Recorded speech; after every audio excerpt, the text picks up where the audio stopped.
नमस्कार दोस्तों, आईटीआई पाठशाला यूट्यूब चैनल पे आपका स्वागत है। दोस्तों, ये पेपर निमी पैटर्न पे आधारित क्वेश्चन पेपर है। दोस्तों, ये जो पेपर है, यदि आप आईटीआई कर रहे हो या कंपटीशन एग्जाम की तैयारी कर रहे हो, ये पेपर दोनों एग्जाम के लिए आप लोगों को हेल्पफुल करेगा। ये जो पेपर है, निमी पैटर्न से लिया गया है। इसके सभी क्वेश्चन पढ़ने चाहिए आप लोगों को। ज़रूर कुछ नया सीखने को मिलेगा। दोस्तों, ये सेकंड ईयर के लिए मॉडल नंबर 1 है, जो कि ये डीसी जनरेटर चैप्टर से रहेगा क्वेश्चन पेपर। दोस्तों, ये जो हम सीरीज चालू करके रखे गए हैं, इनमें से प्रत्येक क्वेश्चन वीडियो पे 20 क्वेश्चन की आपको वीडियो बना के दिया जाएगा। ये जो क्वेश्चन का सॉल्यूशन कराया जाएगा, प्रत्येक सॉल्यूशन का कारण सहित आपको आंसर बताया जाएगा। चलिए दोस्तों, यदि आप इस चैनल पे नए हो, दोस्तों ये आईटीआई पाठशाला यूट्यूब चैनल को आप सब्सक्राइब कर लीजिए और दोस्तों तक शेयर करिए ज़रूर ज़रूर। दोस्तों, यदि ये चैनल को सब्सक्राइब नहीं किए हैं तो बिल्कुल सब्सक्राइब कर लीजिए। चलिए आते हैं क्वेश्चन नंबर 1 पे। दोस्तों, क्वेश्चन नंबर 1 पूछ रहा है कि डीसी जनरेटर में यक्स के रूप में चिन्हित भाग का नाम। दोस्तों, ये डायग्राम दिखाया गया है। ये जो डायग्राम है कम्यूटेटर का डायग्राम है, जिसमें से तीर का चिन्ह यानी एक्स जो रिप्रेजेंट कर रहा है, यानी एक्स दर्शाया गया है, वो है कम्यूटेटर राइजर, यानी आंसर नंबर सी, जो इसका कम्यूटेटर राइजर। दोस्तों, एक आर्मेचर जो बाइंडिंग होती है, कम्यूटेटर राइजर पे ही लिया करके हम लोग उसको सोल्डरिंग कर देते हैं। दोस्तों, एक डीसी जनरेटर का कम्यूटेटर है जो राइजर में लगाया गया सोल्डरिंग का भाग में पूछा गया है। Next question. दोस्तों, जो नेक्स्ट क्वेश्चन है, पूछा गया है कि डीसी जनरेटर का नाम क्या है। दोस्तों, ये जो फिगर दिया गया है, ये पूछ रहा है कि डीसी जनरेटर का नाम क्या है। ये जो डायग्राम है दोस्तों, ये diagram differential long shunt compound generator का डायग्राम है। ये क्यों? क्योंकि जिस ये आर्मेचर के सीरीज में सीरीज बाइंडिंग की गई है, और आर्मेचर के फील्ड में यानी पैरेलल में ये जो पैरेलल बाइंडिंग है, ये सीरीज बाइंडिंग है। ये हमारा आर्मेचर है, यहाँ पे लोड लगाया गया है। ये इसलिए डिफरेंशियल लॉन्गसन कंपाउंड जनरेटर इसको बोलते हैं। यदि ये शॉर्टसन कंपाउंड जनरेटर होता तो ये सीरीज फील्ड बाइंडिंग आर्मेचर से अलग जुड़ी होती है दोस्तों। इसलिए इसको लॉन्गसन कंपाउंड जनरेटर बोलेंगे, क्योंकि आर्मेचर के सीरीज में सीरीज बाइंडिंग लगी है और आर्मेचर के पैरेलल में शंट फील्ड बाइंडिंग लगी है। Next question. नेक्स्ट क्वेश्चन ये बोल रहा है, डीसी जनरेटर में प्रेरित ईएमएफ की दिशा ज्ञात करने के लिए किस नियम का उपयोग किया जाता है। दोस्तों, जो हमारा जनरेटर होता है, जो जनरेटर बिजली को बनाता है यानी ईएमएफ प्रोड्यूस करता है, ईएमएफ उत्पन्न होती है, उस ईएमएफ की दिशा ज्ञात करने के लिए हम लोग राइट हैंड रूल का उपयोग करते हैं डीसी जनरेटर पे। यदि यहाँ पे मोटर को पूछता तो हमें फ्लेविन का लेफ्ट हैंड बताते।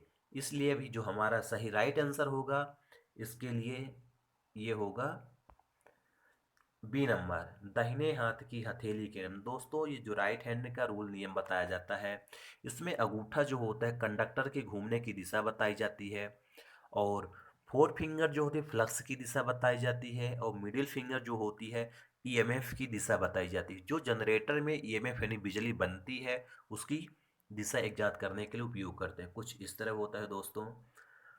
ये जो हमारा ये ऐसे राइट हैंड रूल बनता है, ये जो होता है तो फोर फिंगर यानी कंडक्टर की दिशा इजाद करता है, यहाँ पे फ्लक्स बनता है। ये जो फ्लक्स बनता है फोर फिंगर पे, जो ये मिडिल फिंगर है, यहाँ पे ईएमएफ बनती है। इसकी दिशा इजाद करने के लिए हम लोग राइट हैंड रूल का उपयोग करते हैं। Next question. दोस्तों, नेक्स्ट क्वेश्चन ये है कि डीसी जनरेटर में उत्पन्न ईएमएफ की गणना करने के लिए किस सूत्र का उपयोग किया जाता है। दोस्तों, जो हमारा जनरेटर है जो बिजली बनाता है, उसकी जो ईएमएफ उत्पन्न करने के लिए जो फार्मूला पूछा गया है, जो फार्मूला है उसका जो राइट आंसर होगा सी होगा। उत्पन्न ईएमएफ यानी ये न पूछा हिंदी में, ईएमएफ उत्पन्न फाई जेड एन, फाई होता है फ्लक्स, जेड होता है आर्मेचर कंडक्टर की संख्या, एन होता है नंबर ऑफ स्पीड, हमारा जो आर्मेचर कितने स्पीड पर घूम रहा है, पी यानी पोल होता है, और कांस्टेंट होता है 60 ए वोल्ट। तो ये हमारा फार्मूला राइट आंसर सी होगा। नेक्स्ट क्वेश्चन, ईएमएफ की गणना करने का सूत्र क्या है एक डीसी मोटर में। दोस्तों अभी डीसी जनरेटर का पूछा गया था, अब ये डीसी मोटर को पूछ रहा है। तो इसमें जो डीसी मोटर की ईएमएफ उत्पन्न करने का जो सूत्र है यानी फार्मूला है, ये सी नंबर रहेगा। ईबी, ईबी का मतलब होता है बैक ईएमएफ बराबर वी यानी वोल्टेज माइनस आई ए मतलब आर्मेचर करंट, आर ए मतलब आर्मेचर रेजिस्टेंस। यदि हमारे पास वोल्टेज माइनस आर्मेचर करंट और आर्मेचर रेजिस्टेंस को माइनस कर देंगे वोल्टेज से, तो हमारा ईएमएफ उत्पन्न का निकल जाएगा सूत्र यानी डीसी मोटर में। नेक्स्ट क्वेश्चन, नेक्स्ट क्वेश्चन ये बोल रहा है कि एक डायग्राम दिया गया है, पूछ रहा है कि इस डायग्राम में एक्स में जो चिन्हित है उस भाग का नाम क्या है। दोस्तों जब हमारे पास फील्ड वाइंडिंग होती है, उस फील्ड वाइंडिंग में ही एक पोल शू लगा दिया जाता है, उसी को ये पूछ रहा है। तो इसको बोलते हैं पोल शू। दोस्तों पोल शू का काम है कि फ्लक्स को विस्तृत करना, फील्ड वाइंडिंग में जो फ्लक्स उत्पन्न होता है उसको पूरे जगहों में फैलाना, और फील्ड वाइंडिंग को बाहर निकलने से रोकने के लिए हम लोग पोल शू का उपयोग करते हैं। पोल शू दो प्रकार के हैं, मोल्डेड पोल, एक मोल्डेड शू होता है। तो इसका जो राइट आंसर आएगा पोल शू आएगा। नेक्स्ट क्वेश्चन, डीसी जनरेटर का नाम क्या है। दोस्तों ये डायग्राम दिया गया है, जो इस डीसी जनरेटर डायग्राम के नाम का पूछ रहा है कि इसका नाम क्या है। तो दोस्तों जो ये हमारा जनरेटर है, ये सेपरेटली एक्साइटेड जनरेटर है, यानी पृथक उत्तेजित जनरेटर इसको हम लोग बोलते हैं, अलग से उत्तेजित जनरेटर। दोस्तों हमारे पास जो जनरेटर होते हैं, बहुत सारे जनरेटर होते हैं। जैसे हमारा फर्स्ट ही जनरेटर सेपरेटली एक्साइटेड जनरेटर यानी पृथक उत्तेजित, इसको जनरेटर बोलते हैं। फिर आते हैं self excited generator. Self excited generator वो होते हैं दोस्तों जो कि हमें उनको पहले बिजली देने की आवश्यकता नहीं पड़ती, और सेपरेटली एक्साइटेड यानी अलग से उत्तेजित जनरेटर को पहले हमें उसके फ्लक्स को चार्ज करने के लिए कुछ न कुछ डीसी वोल्ट देना पड़ता है, जिसके कारण वो फ्लक्स को कट करेगा और ईएमएफ प्रोड्यूस यानी उत्पन्न करेगा। तो हमारे जो सेपरेटली एक्साइटेड जनरेटर होता है उसमें हम लोग क्या करते हैं कि पहले से ही एक बाहर स्रोत से हमें सप्लाई देना पड़ता है, फिर वो बिजली बनाता है। और सेल्फ एक्साइटेड जो डीसी जनरेटर होते हैं कई तरह के होते हैं, जैसे series motor, shunt motor, compound motor. उनको हमें बाहर से बिजली देने की आवश्यकता नहीं पड़ती। जो इसका राइट आंसर आएगा सेपरेटली एक्साइटेड डीसी जनरेटर आएगा। नेक्स्ट क्वेश्चन, दोस्तों नेक्स्ट क्वेश्चन ये पूछ रहा है, जनरेटर द्वारा किस ऊर्जा को विद्युत ऊर्जा में परिवर्तित किया जाता है। दोस्तों जो हमारे जनरेटर है वो मैकेनिकल एनर्जी को इलेक्ट्रिकल एनर्जी में कन्वर्ट करता है। दोस्तों जो हमारा आर्मेचर होता है वो इलेक्ट्रिकल एनर्जी उत्पन्न करता है। उसके पहले जो हम प्राइम मूवर के रूप में जो लगाते हैं उसमें हम इंजन भी लगा सकते हैं, मोटर भी लगा सकते हैं, और उसको हम स्वयं भी घुमा सकते हैं। इसीलिए पूछा गया जो कि हम कौन सी ऊर्जा को विद्युत ऊर्जा में परिवर्तित करते हैं। दोस्तों जो हमारा जनरेटर होता है मैकेनिकल एनर्जी को इलेक्ट्रिकल एनर्जी में परिवर्तित करता है, यानी हम लोग मैकेनिकल एनर्जी देते हैं तभी हमारा जनरेटर बिजली बनाता है, यानी इलेक्ट्रिकल एनर्जी उत्पन्न करता है। प्राइम मूवर के रूप में हम लोग मैकेनिकल एनर्जी देते हैं डीसी जनरेटर पे। नेक्स्ट क्वेश्चन, नेक्स्ट क्वेश्चन दोस्तों ये पूछ रहे हैं कि जनरेटर फील्ड का नाम क्या है। जो डीसी जनरेटर में जो फील्ड वाइंडिंग की गई है ये पोल में, इस फील्ड वाइंडिंग का नाम क्या है। दोस्तों जो फील्ड वाइंडिंग है, ये जो फील्ड वाइंडिंग की गई है तो ये कम्युलेटिव कंपाउंड जनरेटर पे की गई है। नेक्स्ट क्वेश्चन, डीसी जनरेटर का सिद्धांत क्या है। दोस्तों जो हमारा डीसी जनरेटर है वो जो बनाया गया है उसका जो सिद्धांत पूछा गया है दोस्तों, जो हमारे डीसी जनरेटर होता है, डीसी जनरेटर फैराडे के विद्युत चुम्बकीय प्रेरण के सिद्धांत के अनुसार बिजली बनाता है। दोस्तों, जो फैराडे का नियम है दो है, प्रथम नियम, द्वितीय नियम। फैराडे जी के नियम के कारण ही जो हमारा जनरेटर बिजली बनाता है, उन्हीं के रूल के द्वारा उन्हीं ने सब ये बना के दिखाया था। नेक्स्ट क्वेश्चन, गतिशील रूप से प्रेरित ईएमएफ के लिए सूत्र क्या है? दोस्तों, गतिशील रूप से जो प्रेरित ईएमएफ का जो सूत्र पूछा गया है, इसका जो राइट आंसर होगा ये होगा BLV साइन थीटा। ये गतिशील रूप से प्रेरित यानी उत्पन्न ईएमएफ का फार्मूला पूछा गया है। नेक्स्ट क्वेश्चन दोस्तों, नेक्स्ट क्वेश्चन ये बोल रहा है कि चुंबकीय क्षेत्र की दिशा एक ज्ञात करने के लिए किस नियम को उपयोग करते हैं? दोस्तों, इसके पहले जो अभी क्वेश्चन पूछा था उसमें पूछा था कि ईएमएफ की दिशा ज्ञात करने के लिए किसका उपयोग करते हैं, कौन से रूल यूज करते हैं। और जो यहाँ पे पूछा गया है मैग्नेटिक फ्लक्स, मतलब चुंबकीय क्षेत्र की दिशा ज्ञात करने के लिए हम कौन सा रूल यूज करेंगे।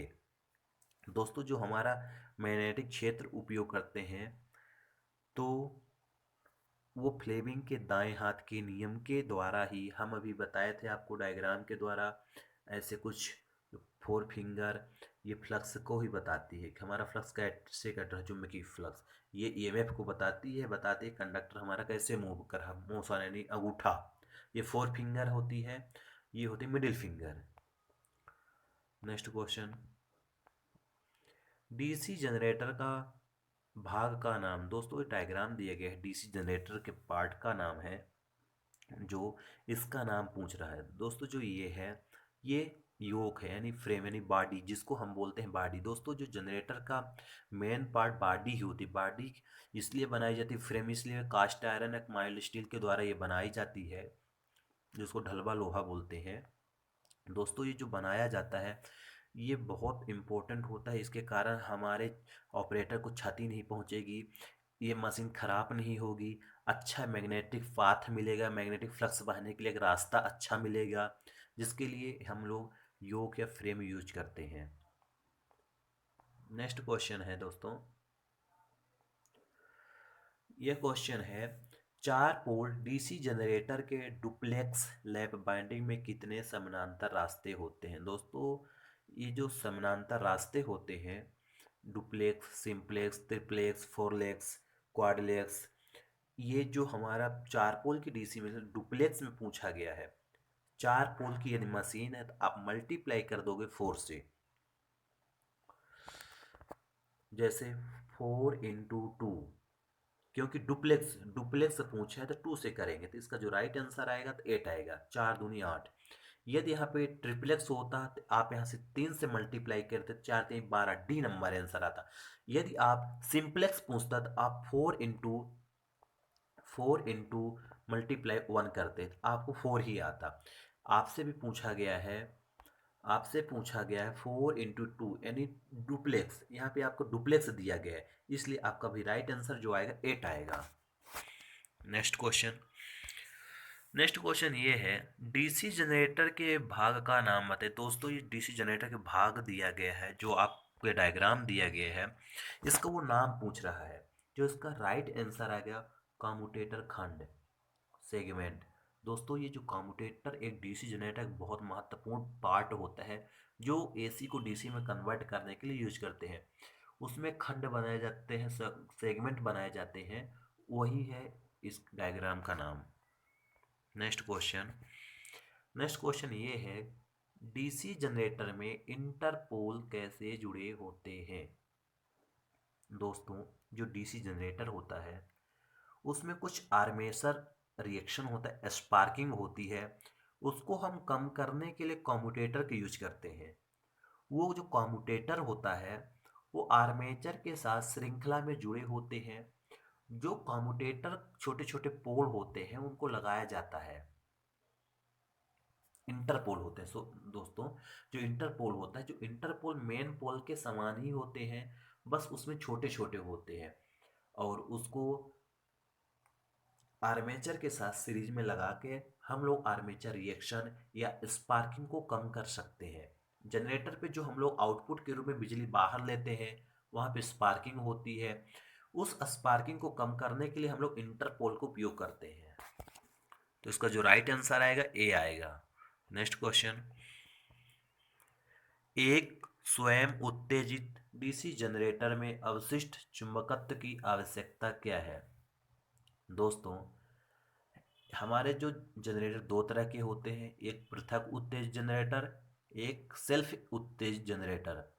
पृथक उत्तेजित जनरेटर को हम बिजली बनाने के लिए उसमें पहले से ही कुछ डीसी के रूप में बिजली देने की आवश्यकता होती है।